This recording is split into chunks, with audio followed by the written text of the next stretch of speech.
ancient Greek at UC Berkeley, but it was some years before he came to study old maps. He was drawn to the subject at a very specific moment. In 1997, he was at the Vatican Museums and saw a manuscript of Ptolemy's geography on display. The manuscript was open to a world map that had been painted in about 1530. That map had some unusual features that he set about investigating, and he has been hooked on old maps ever since. I'm going to butcher some of the Latin that comes up in the next paragraph. I only know two languages, and one is Jersey slang, and I barely know English. Chet is an invited research scholar at the John Carter Brown Library in Providence, Rhode Island, and will return to the Library of Congress to work on special projects in the Geography and Map Division this spring. He has published extensively on medieval and Renaissance maps in journals such as Imago Mundi, Terra Incognita, and World in Image. He's also the author of Johann Schoner's Globe of 1515, Transcription and Study, which is the first detailed analysis of one of the earliest surviving terrestrial globes. That includes the New World. I just love to see some of these things. And he, along with John Hessler, authored Seeing the World Anew, the Radical Vision of Martin Waldseemüller's 1507 and 1516 world maps. His book, Sea Monsters, on medieval and Renaissance maps, which will be available for sale after the lecture, and he'll, I'm sure, autograph those for you. This book was published last year by the British Library, and this year the Library of Congress will publish a study of Christopher Columbus's Book of Privileges, which he co-authored with John Hessler and Daniel DeSimone. His current book project is the commentary for a facsimile of the 1550 manuscript world map by Pierre Dessalines, which will be published by the British Library. Please join me in welcoming Chet Van Duzer.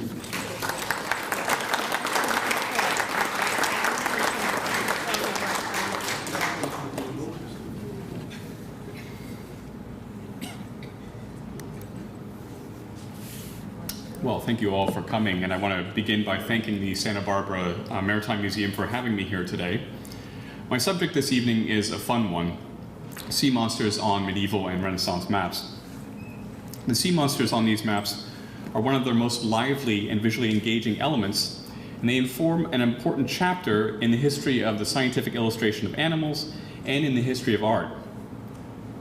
Further, as we will see, they can provide interesting information about the sources that cartographers used in creating their maps. Yet strangely, they have received very little study. In what follows, we will look at images of sea monsters on maps from the 10th century until the early 17th century. But we will begin with some preliminary matters, some thoughts on the definition of sea monster, a brief look at a classical, medieval, and Renaissance theory that generated many sea monsters, a review of an ancient story about whales that is illustrated on several of the maps we will see, and a look at the different types of medieval maps. So let me just sort out the remote control here. There we go. What is a sea monster? Let's look at a couple classic examples here just to get started. What is a sea monster?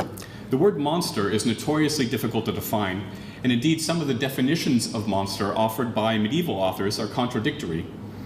While many authors, both classical and medieval, define a monster as being in some way against nature, for St. Augustine and Isidore of Seville, a monster is part of God's plan, an adornment of the universe that can also teach about the dangers of sin. The 13th century writer and theologian Thomas of Cantimpré, in his encyclopedia titled On the Nature of Things, singles out rarity and large size as two of the distinguishing characteristics of sea monsters, but I think we would all agree that some creatures that we would classify as monsters are not necessarily large. For purposes of this talk, a sea monster will be defined as an aquatic creature that was thought astonishing and exotic, regardless of whether it was real or mythical, in classical, medieval, or Renaissance times. I also want to emphasize how the idea of what a monster is has changed over time. Today, when we see a picture of a whale, for example, we see a mighty and intelligent mammal that is to be protected. And the same is true of walruses. Yet these creatures were considered monsters in the Middle Ages and Renaissance.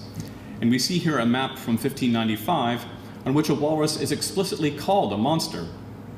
It's interesting to think about how our definitions of what is monstrous might change in the future. I want to talk about a theory of correspondence between land and sea creatures that was generated a large number of sea monsters. A number of the monsters that we will see on medieval maps are hybrids, such as the aquatic lion we see here. And the source of many of these creatures was the ancient and medieval theory that every land creature had its equivalent in the sea. This theory, which is mentioned by Pliny the Elder, Isidore of Seville, and Gervase of Tilbury, for example, is illustrated in a number of Roman mosaics, as well as on the maps we'll be seeing. So we see here a Roman mosaic of an aquatic goat, and even an aquatic eagle. So every creature on land has its equivalent in the sea, and that generated many different sea monsters. And I want to talk about a story about whales that is illustrated on a number of maps we'll see. A widespread ancient and medieval story about whales is that of sailors mistaking a whale for an island. This story first appears in the Physiologus, which was written in the 3rd century AD. This book consists of brief stories about animals, birds, fantastic creatures, and some stones and plants, each provided with a moral interpretation. The chapter about the whale says that the whale has the appearance of an island, and sailors fix stakes on the supposed island, tie their ship, descend upon the island, and light fires to cook food. When the whale feels the burning of the fire, it plunges into the depths of the sea and carries with it ships and all. The moral is that if one puts one's faith in the devil, one shall be carried by him to the depths of hell. Variants of the story are illustrated in medieval bestiaries, as we see in this image. In this image, the whale is very fish-like, but other illustrations of the same scene show different conceptions of the whale. So in this illustration, we can see there are plants growing on the whale's back, and that's part of the reason that the sailors mistook it for an island. Here again, we have the plants growing on the whale's back. This is a very dramatic scene. The boat doesn't look very stable. And this image really brings out the size of the whale, so very different from the first image in which the whale was basically a sizable fish. And I want to point out the sort of beard of the whale here. We'll be coming back to that a bit later.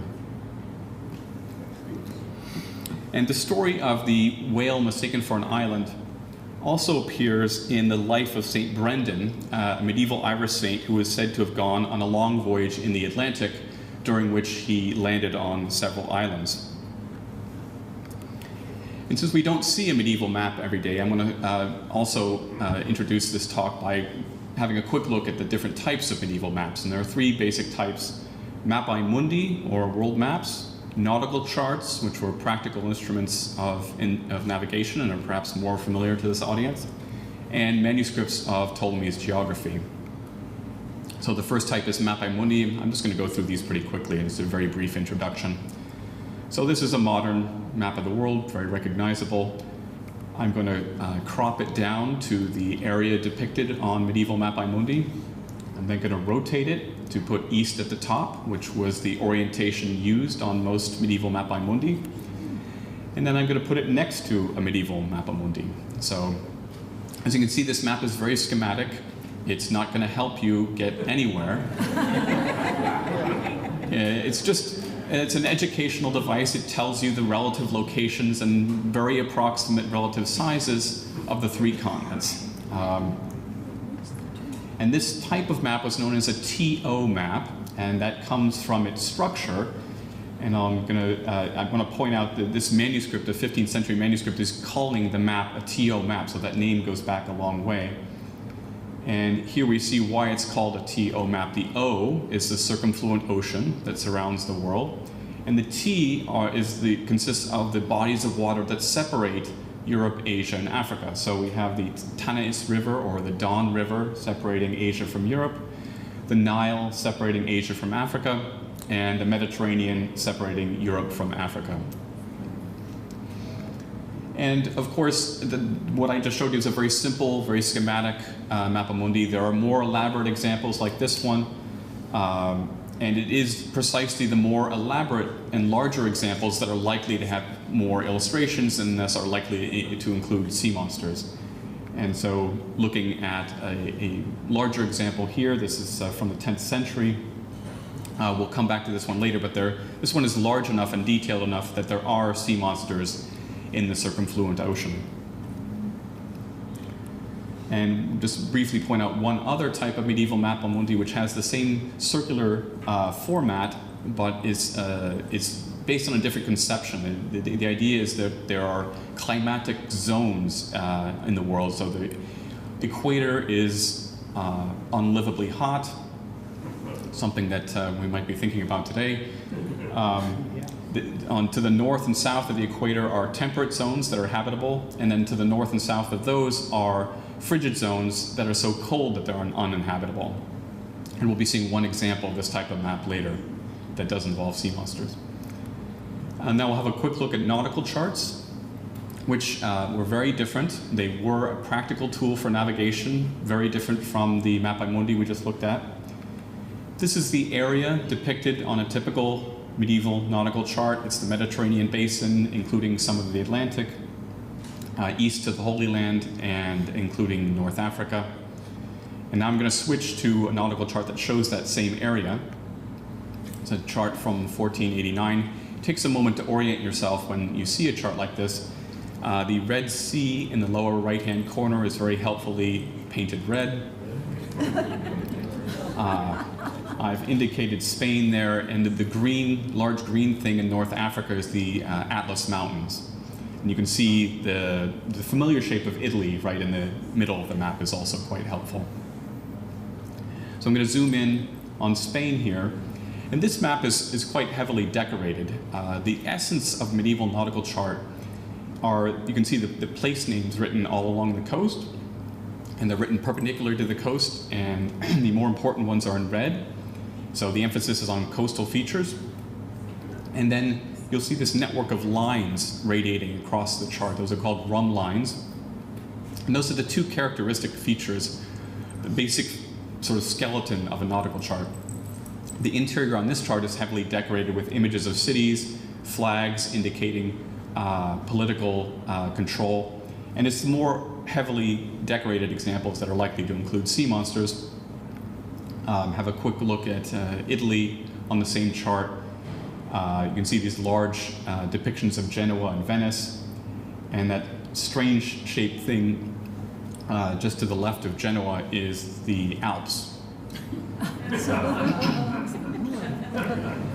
And here we have a very basic nautical chart. This is closer to a nautical chart that might have been taken to sea. The elaborately decorated ones were more for collection by nobles, display, and education. This is at least closer to something that might be taken to sea. It doesn't have the expensive artistic decorations.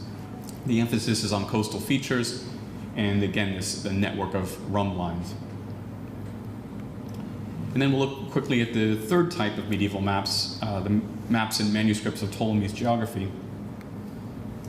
Here is the world map in a 15th century manuscript of Ptolemy. Again, it takes a moment to orient oneself, particularly because the map shows a feature that doesn't exist, so it's very unfamiliar to our eyes, which is that land bridge joining southern Africa to southern Asia. If that existed, it would be impossible to sail around Africa to reach the Indian Ocean from Europe, but Ptolemy believed that that existed. I've indicated the Mediterranean, the Indian Ocean on the right with the island of Taprobana, which corresponds to modern Sri Lanka. And I want to point out I'm looking at Spain here to emphasize the difference with the nautical chart image we just saw.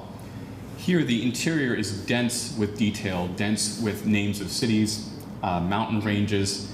There's not the same emphasis on coastal features at all. And also in the margins, I want to point out the scales of latitude and longitude. So Ptolemy organized space by latitude and longitude, which to us seems very natural, but when Ptolemy was rediscovered in the 14th and 15th century, it was very revolutionary. And again, just for contrast, I'll show the image of Italy in this same manuscript. The green things are mountains. The green things are mountains, yes. And we'll move on to sea monsters now at long last. So I'll start with the same 10th century map that we saw earlier.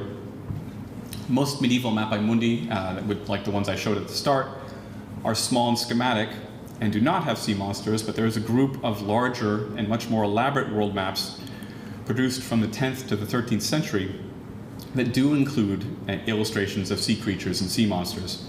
These are the Mappa Mundi illustrating manuscripts of the Commentary on the Apocalypse by Beatus of Liébana, who lived in the 8th to 9th century.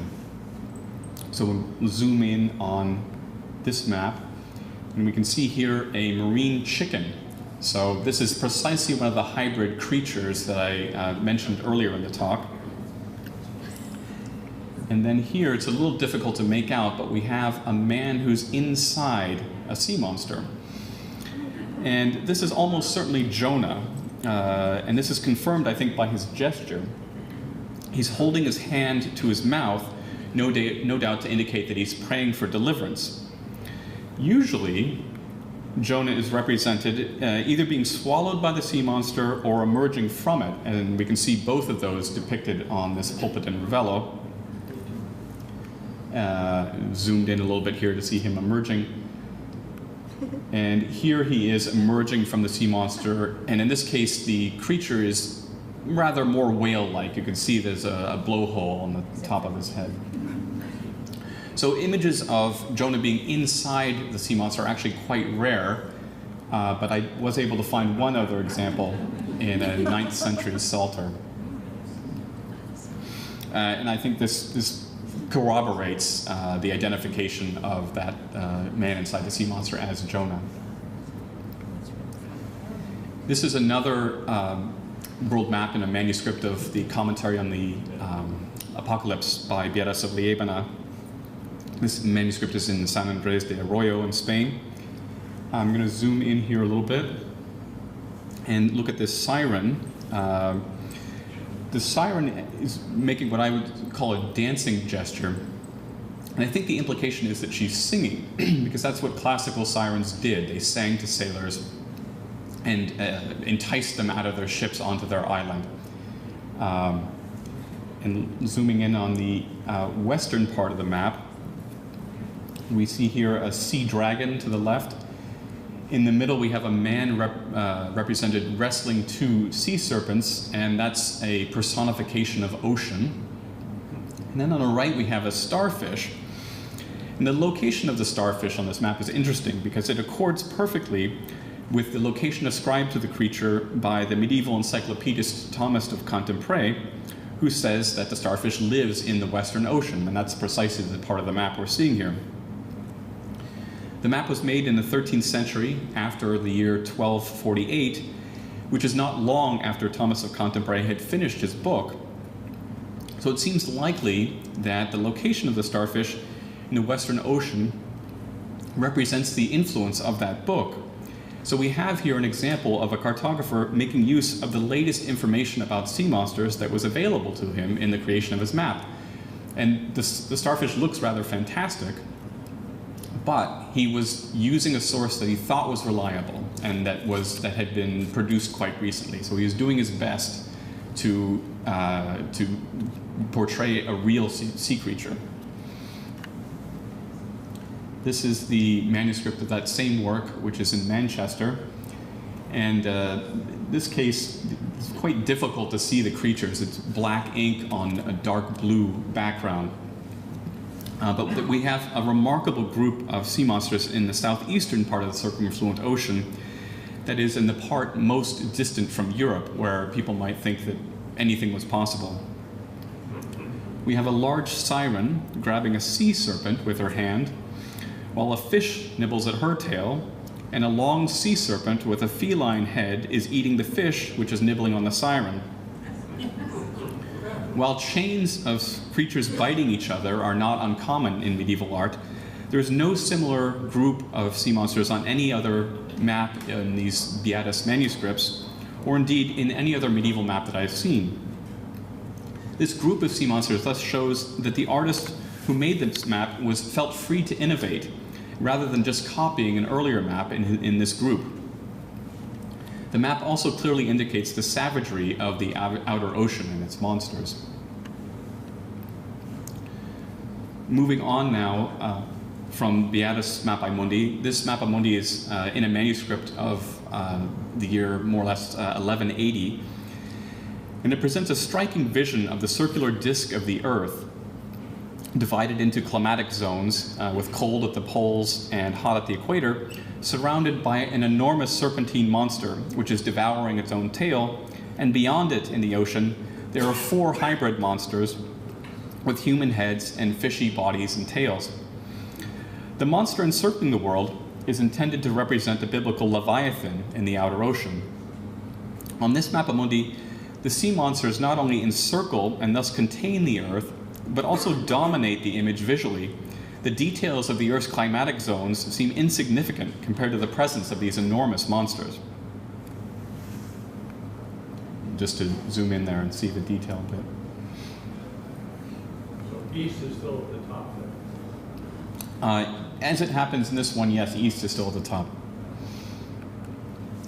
This is the Church of St. Martin in Zille, Switzerland, which dates to the mid-12th century, and it has a ceiling consisting of 153 painted panels depicting scenes from the Bible and from the life of St. Martin. Zoom in a bit here. In each of the 4 corners of the ceiling, there's an angel holding 2 trumpets, clearly inspired by St. John's vision of 4 angels standing at the 4 corners of the earth in Revelation 7:1. Further, the water depicted along the 4 edges of the composition is clearly intended to represent the circumfluent ocean, so that the ceiling, although not a map in the modern sense of the word, is an image of the world as a stage for the playing out of Christian history. The ocean surrounding the earth in the ceiling at Zillus abounds with sea monsters, including a particularly large number of hybrid creatures. So we have here a sea stag being bitten by a sea lion, perhaps, it's hard to be sure. A aquatic lion, I'm a little bit more confident about that identification, eating a marine chicken. We can see the long fishy tail there. And a sea elephant, which is, I'm quite confident, intended to represent a walrus. Here the monsters clearly indicate that the edges of the world are full of chaotic wonders and dangers, and they may also allude to the diversity and fullness of God's creation. Moving on to sea monsters on nautical charts now.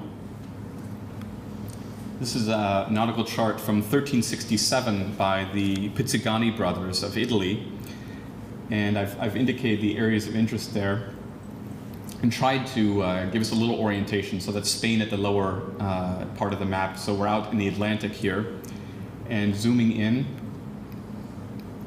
we have a giant octopus attacking a ship, and a flying dragon carrying away one of the sailors.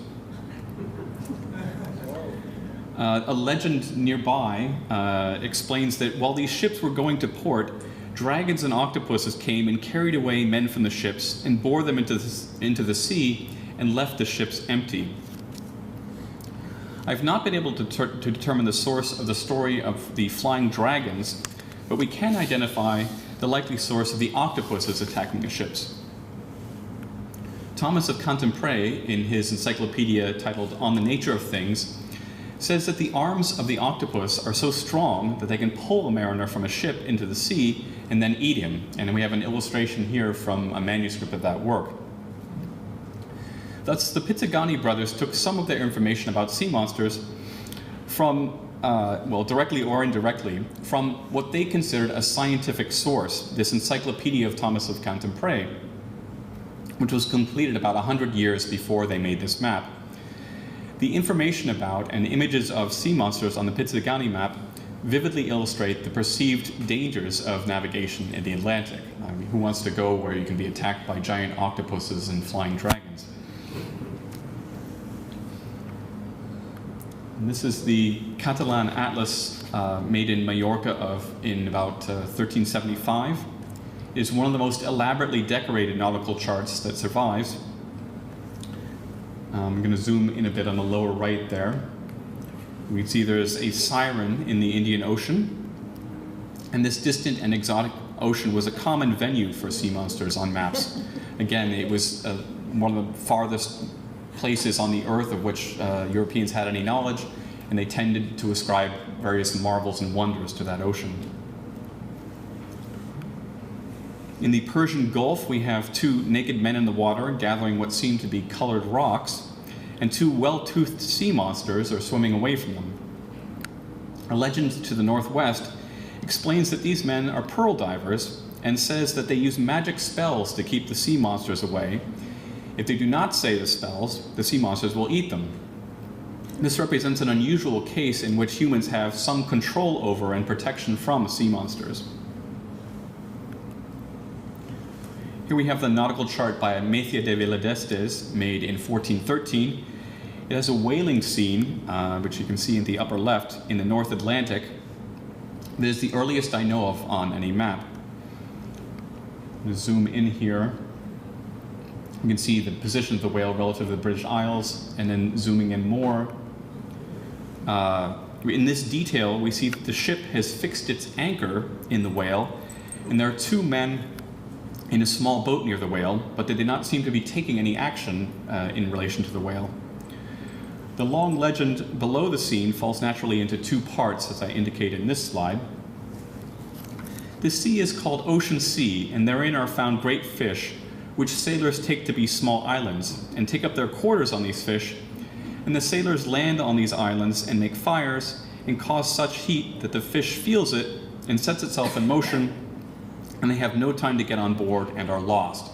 So again, this is a story of sailors mistaking a whale for an island. But then the second part is very different.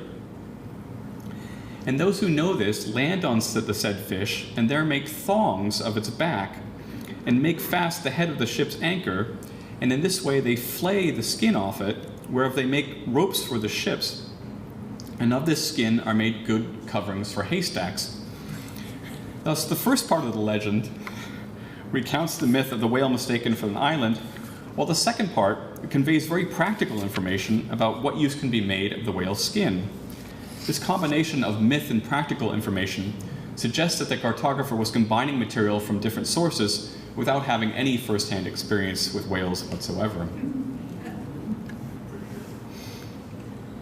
This is the so-called Genoese map of 1457, and it has four prominent sea monsters in the Indian Ocean, which again is a common venue for the depiction of exotic creatures. So I've highlighted them here, and now we'll look at them one by one. One of those creatures is a composite sea hog, so a pig with a fish's tail, located off the eastern coast of Africa. We also have a siren, and a fish with a human face and a large spiky red crest on its head. The legend explains that this is a Sera, as in serration. This monster is said to attack the ships of India, usually breaking them immediately, but its crest can get stuck in the ship's wood, and as a result the creature, unable to escape, kills itself. In the eastern Indian Ocean, there is an imposing creature with a humanoid head and upper body, but with large horns and ears and wing-like red membranes joining its outstretched arms to its torso, and a fish-like tail. The legend says that this creature sprang out of the water and attacked some cows pasturing on the shore, and then was captured and mounted and exhibited in Venice and elsewhere. The ultimate source of this monster was a book by the Italian writer Poggio Bracciolini, written between 1438 and 1452, which describes a similar monster that attacked women by the seashore and was killed and exhibited in Ferrara. here we see an illustration of that monster, which is clearly very similar to that on the map. This is another case in which, although the monster seems like something that the cartographer invented, in fact he took it from a book that he thought was accurate. The cartographer was depicting what he thought was real. This is the Catalan Estense map of about 1460. It's unusual because this anonymous cartographer has used the runline system and emphasis on coastal features of nautical charts, but placed that data in the circular format of a mappa mundi, so he's combining two genres here. In the Indian Ocean there, which I've highlighted, we see three sirens. One is half woman, half fish, one is half woman, half bird, and one is half woman, half horse, as the accompanying legend describes. The half woman, half fish holds a mirror, symbolically indicating beauty, but also vanity. And this map reveals an interesting aspect of the painting of sea monsters on maps. If we look closely, we can see a faint rectangular border around each of the sirens, and it is clear that the first artist left a blank space in the pattern of the waves, which was filled in by the second artist, a sea monster specialist.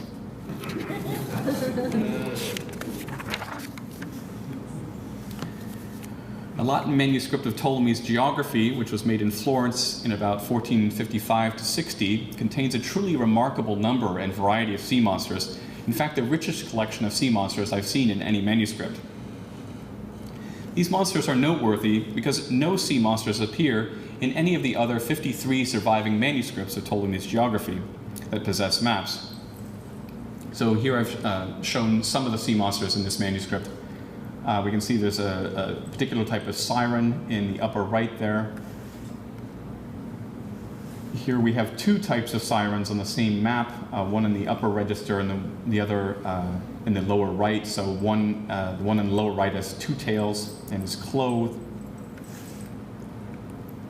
And here at the upper part we have what seems to be an aquatic rabbit, and then at the bottom another aquatic pig. So more of the hybrid sea creatures I talked about at the beginning, resulting from that theory that every land creature had a corresponding sea creature. The great number of sea monsters on these maps suggests that they were part of the original commission for the manuscript. That is, the sea monsters were an extra cost option chosen for inclusion by the person who was paying for the creation of the manuscript.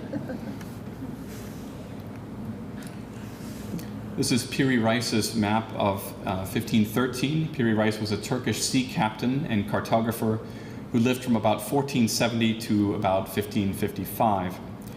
In a text on this map, he says that he made it by combining information from 20 different maps, including medieval mappae mundi, Arabic maps, Portuguese nautical charts, and a map by Christopher Columbus, no less.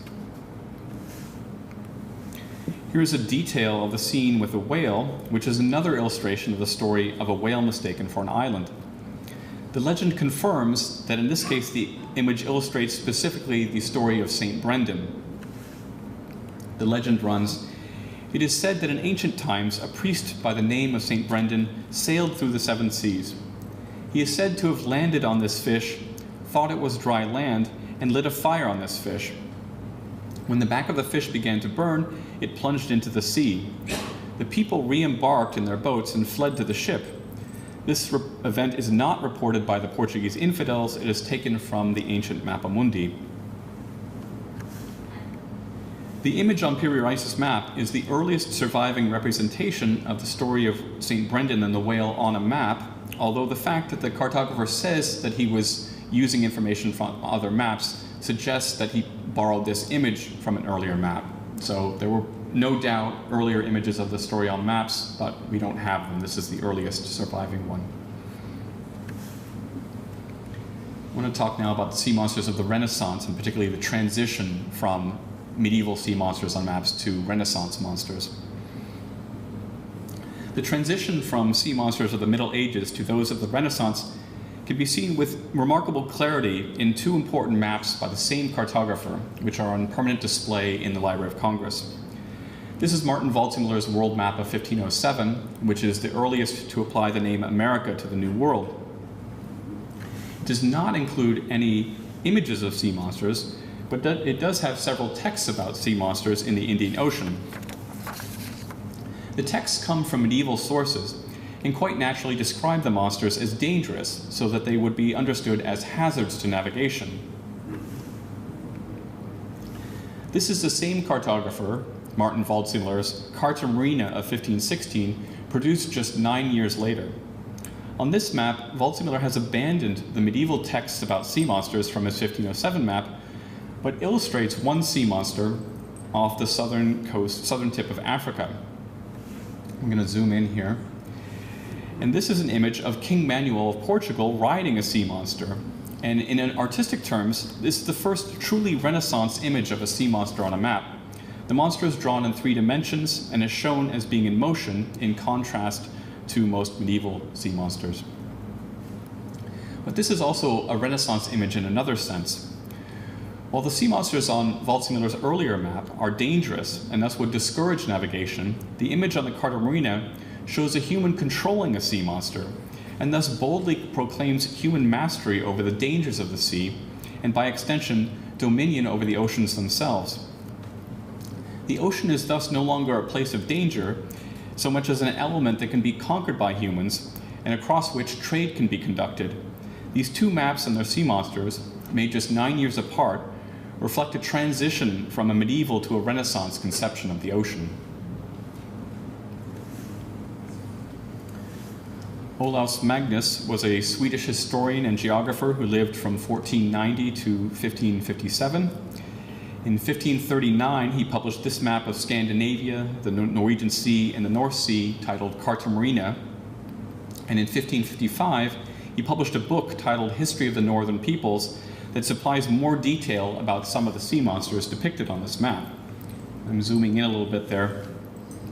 As we can see, the map is full of sea monsters. The Norwegian Sea is very densely populated with a variety of sea creatures and sea monsters. The images on this map are quite original, and they were by far the most influential sea monsters on maps of the 16th century. We'll see evidence of their influence shortly.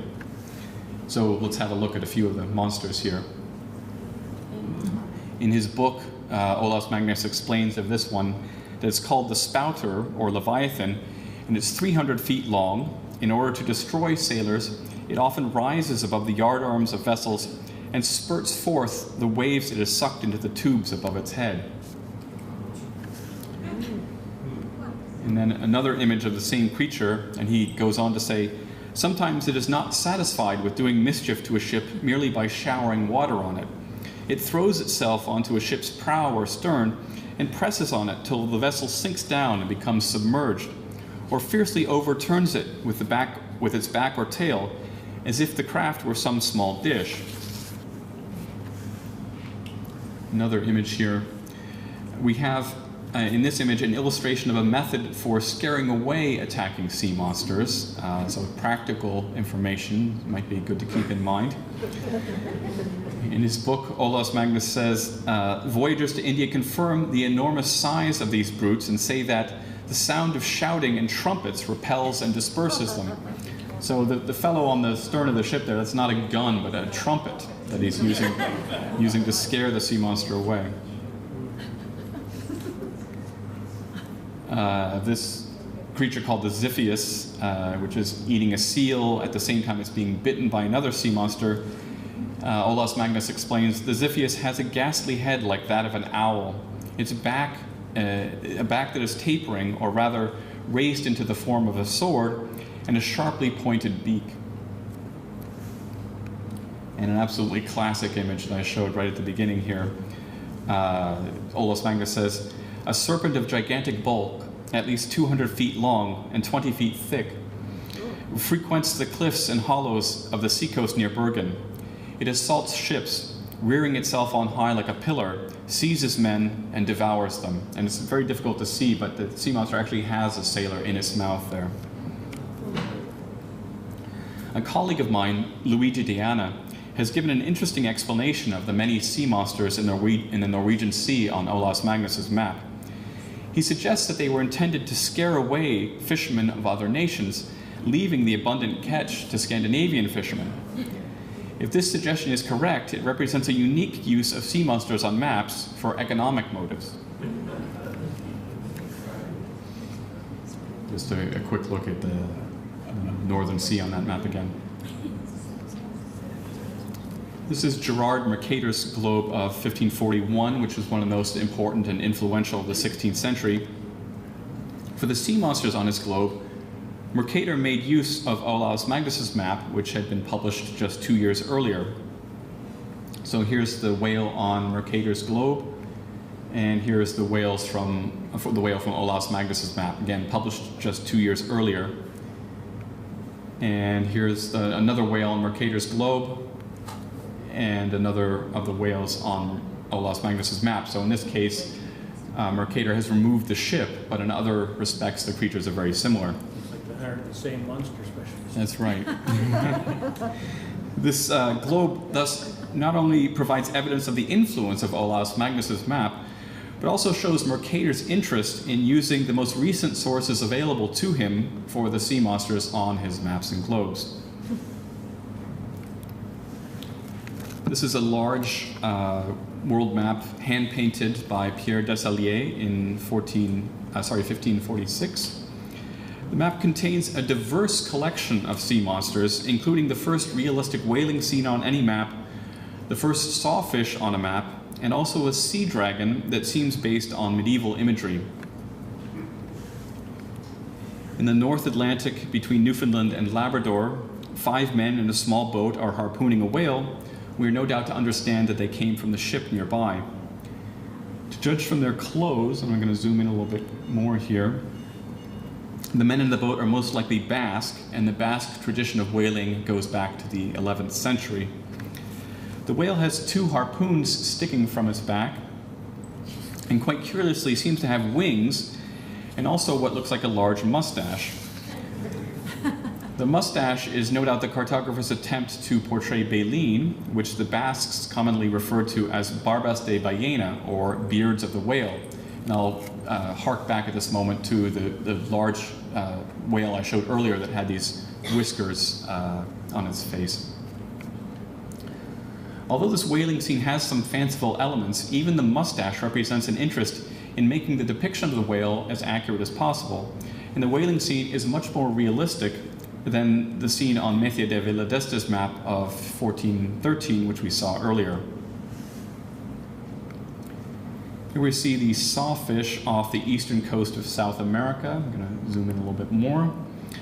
Given its location, it seems likely that the cartographer's source was either a description of the creature in the 1535 edition of Gonzalo Fernández de Oviedo's General History of the New World, in which the creature is presented as a great novelty, or else an illustrated manuscript of Oviedo's book, for there is one surviving manuscript of the work that has an illustration of a sawfish, which we see here. Going back to this map from 1546, west of Java Minor, that is in the Indian Ocean, we have a beautiful sea dragon. I'm zooming in a bit more here, which is quite similar to some medieval depictions of the creature that swallowed Jonah. Given the variety of sea monsters on this map, so both some of the most recent sea monsters that had been discussed in the literature and this more medieval image, it seems likely that the cartographer had a strong interest in this subject and had collected examples for his map from many sources. We have here an image of Gerard Mercator's famous world map of 1569, whose title translates as New and Improved Description of the World for the Use of Navigators. And most people have heard the name Mercator, the Mercator projection. That comes from this map. And that's what this map is best known for. It's the first to implement Mercator's projection. The projection is advantageous because it allows a map, on a map made with it, a course of constant compass bearing is represented by a straight line. The sea monsters on this map, which have never been really examined in detail, reveal one of the sources that Mercator was using. They come from a book about sea creatures by Pierre Bellon that was published 16 years before the map. So if we zoom in a bit on the image of the whale and look at the whale in Bellon's book, we can see that the one on the map was clearly copied from the book. Similarly, there's a sea serpent in the South Atlantic. And if we compare it with Bellon's book, again, there can be really little doubt of the source he was using.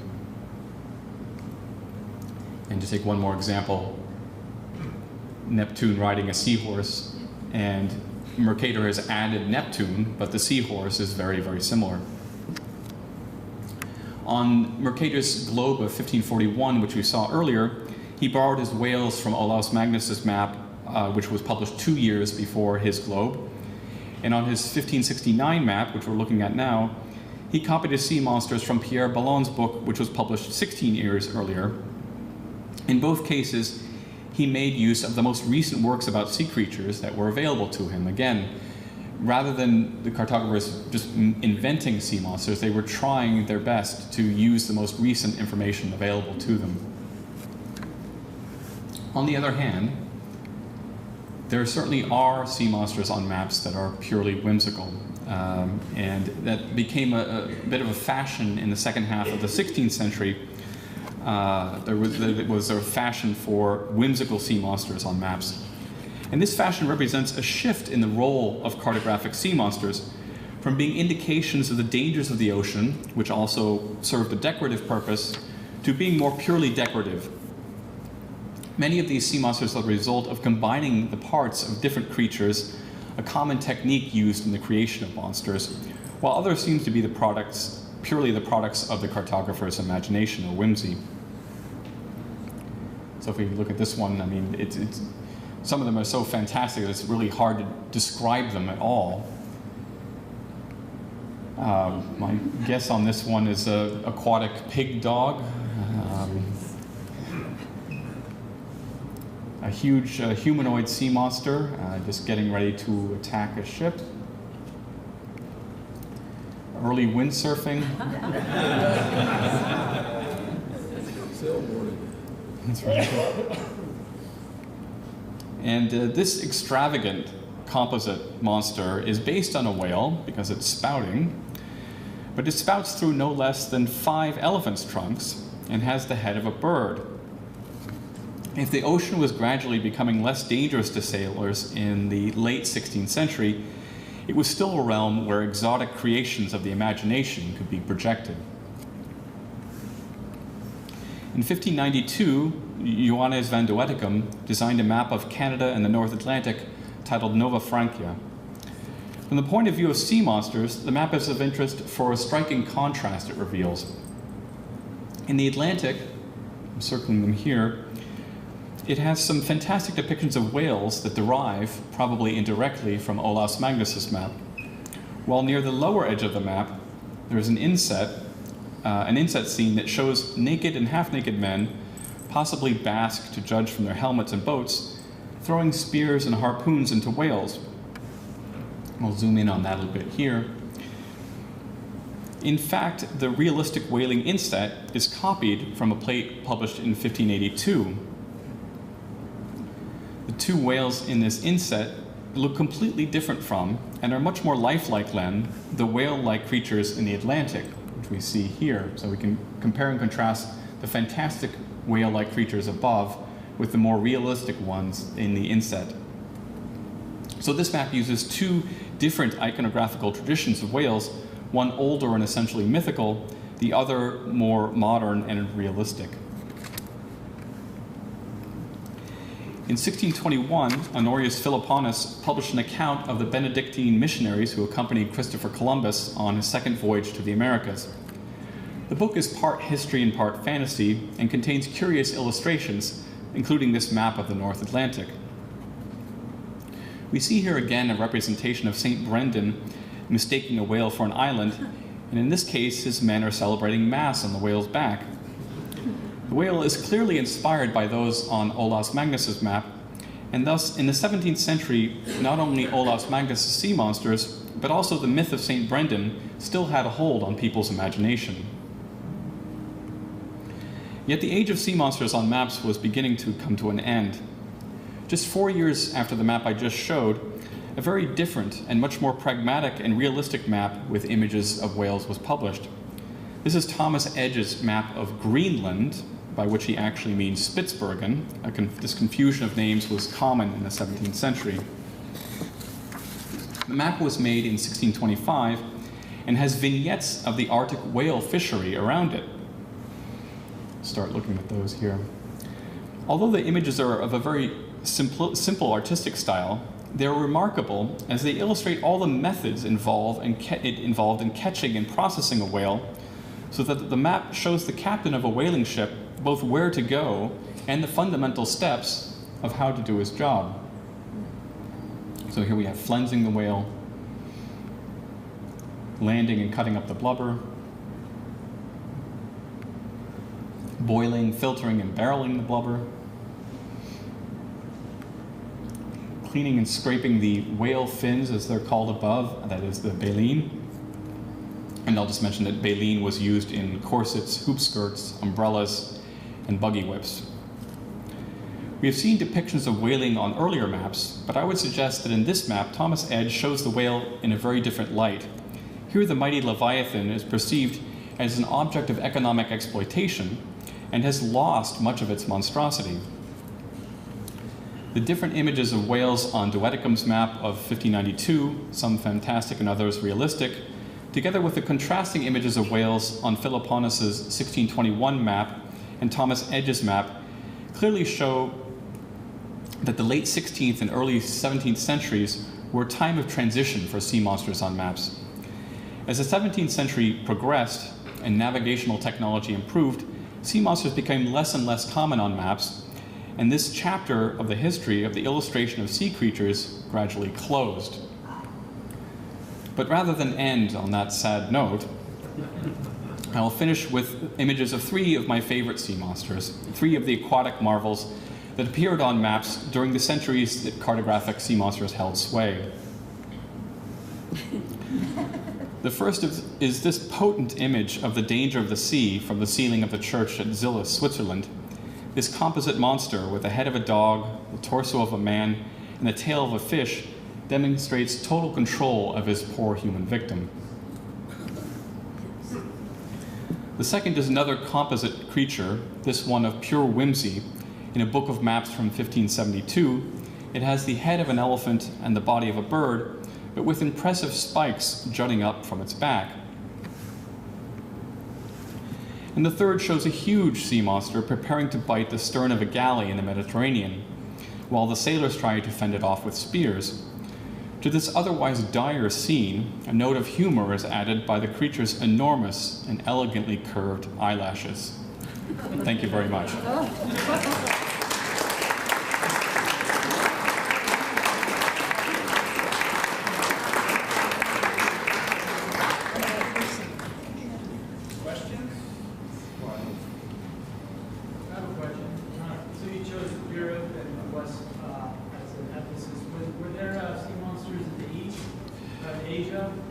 There are some sea monsters on maps produced in Japan, and there are also sea monsters on some Islamic maps. Those were not part of my study. I came across a few examples, but I didn't devote a lot of attention to them. Well, I devoted some personal attention to them, but they're not in the book.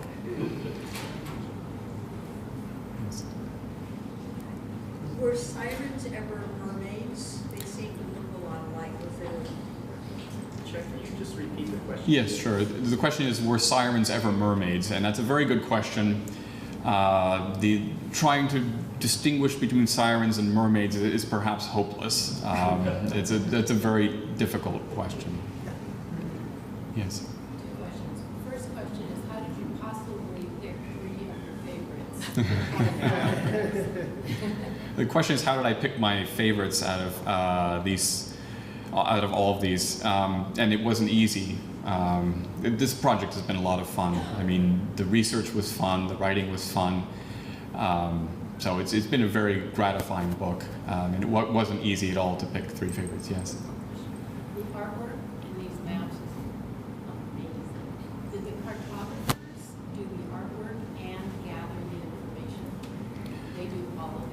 The question is whether the cartographers gathered the information and painted the sea monsters themselves. And at least in a few of the cases we looked at, we can be quite certain that it was not the cartographer who was painting the sea monsters. The one case where there was the little border around the sea monster, there was clearly a second artist had come in.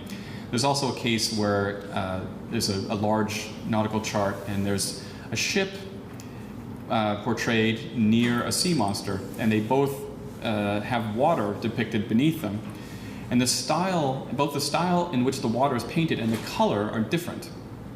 So really the only plausible explanation is that it was two different artists. So the cartographer did the cartography as such in this case, but brought in one guy to do the ships and another guy to do the sea monsters. So it was a dynamic workshop.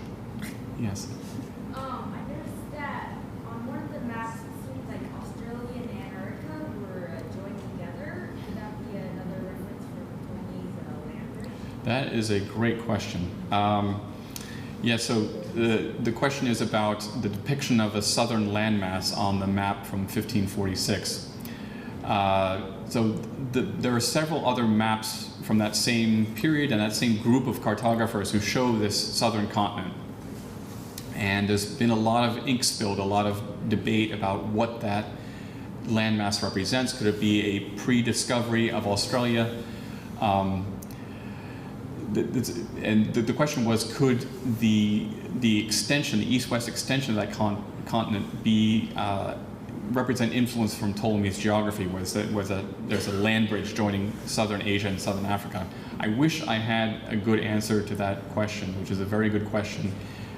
We really don't have a clear idea where that southern landmass came from. I like the question. I would be very inclined to think along those same lines, but we don't have a solid evidence to back up that suspicion. Yes. Has your path ever crossed Myanmar? Are you familiar with the monsters in the Sea of Cortez, the giant squid? I am not familiar. The question is, am I familiar with the sea monsters in the Sea of Cortez, the giant squid? I am not, but if you know about them and perhaps even have pictures, I would be delighted to see them. They used to have photographs here. I'm sorry? They had photographs here. Aha, wonderful. Yes. I'm curious, because I worked on giant squid, whether you see them in the Atlantic on any of the old maps? The question is whether you see giant squid in the Atlantic on old maps. And the one image of the giant octopus attacking the ship is very unusual, actually. That in early maps, there really aren't giant squid or giant octopi attacking, depicted as sea creatures. So that's something that is surprising we're very familiar with those images, but they do not appear on most older maps. So that one image from the map of 1367 is exceptional. Yes. When did seafarers, people in boats, become less afraid of really something like this, and that they would go out without fear? The question is, when did people become less afraid of creatures like these? And I think the argument could be made that they're not necessarily. I mean, things like Jaws, that people told me that they've been traumatized by that movie. But one interesting thing I noticed in my research is that as you move into the 17th century, depictions of sea monsters on maps decrease, but there are more depictions of ships on maps. And ships on maps sort of project this image that we can get there, we can cross the ocean, we know what this is about, whereas sea monsters on maps convey an opposite message to some extent. So that shift from sea monsters to ships, I think, indicates a greater confidence in navigating the seas. Yes? When did they switch from east being on top, north being on top? The question is, when did they switch from east maps being oriented with east on the top to maps being oriented with north on the top?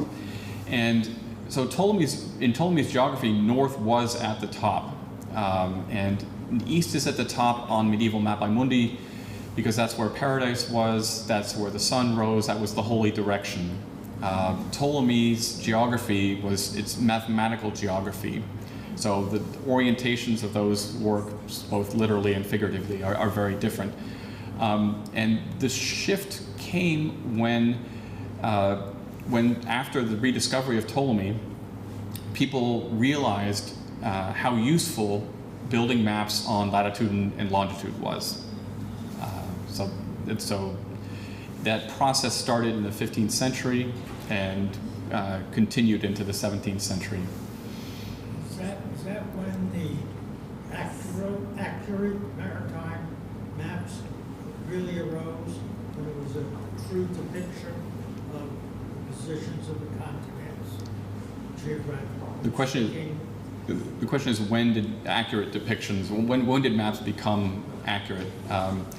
And so the medieval nautical charts, even from the 14th century, if you confine your attention to the Mediterranean, they're reasonably accurate. There were refinements over time. For instance, on the very earliest surviving nautical charts, Italy is a bit too wide. And over time, it became more narrow and more accurate. We do not know how that process occurred. We don't know who was gathering the data, how it was transmitted to the cartographers.